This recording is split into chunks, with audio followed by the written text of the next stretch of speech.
Dans le mix énergétique, l'hydrogène, oui, on a un segment sur des petites tailles de bateaux où on va avoir des besoins d'avitaillement en direct à la pompe. Mais l'hydrogène, on peut le stocker de façon différente. Gaz, liquide, solide. Pour la faire courte. Je prends un exemple concret. Il y a un 116 mètres qui sort. Okay. Ce bateau, il a besoin d'hydrogène liquide. Donc c'est des températures très très basses, c'est en cryogénie. On est à moins 250 degrés. Okay. Technologie, sans mauvais jeu de mots, c'est une usine à gaz dans le bateau et à gérer, et en avitaillement et tout ce qui va avec.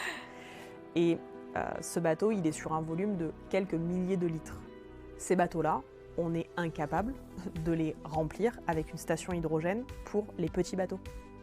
Ça ne matche pas, c'est pas possible. C'est-à-dire que même les quais d'accès, enfin, c'est pas possible. Parce que pour les petits bateaux, on est sur de l'hydrogène gaz. D'accord. Et on a une dimension, on a des débits d'avitaillement, on a des raccordements, des quais d'accès, ce qu'on appelle le tirant d'eau, qui est fait pour des ports avec des petits bateaux, donc de 8 mètres à 20 mètres. Okay.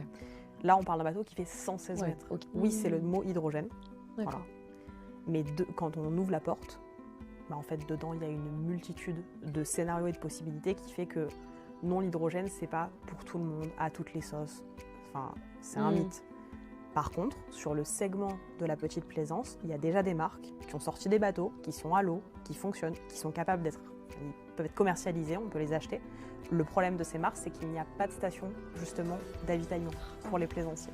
Ok. Et d'où on travaille avec les ports, justement, et on discute beaucoup avec ces marques pour connaître, eux, leur développement, leur zone de chalandise, et en parallèle avec les ports, s'assurer que ça avance pour qu'à un moment donné, on arrive à matcher le client qui veut le bateau et le port qui est capable d'avitailler.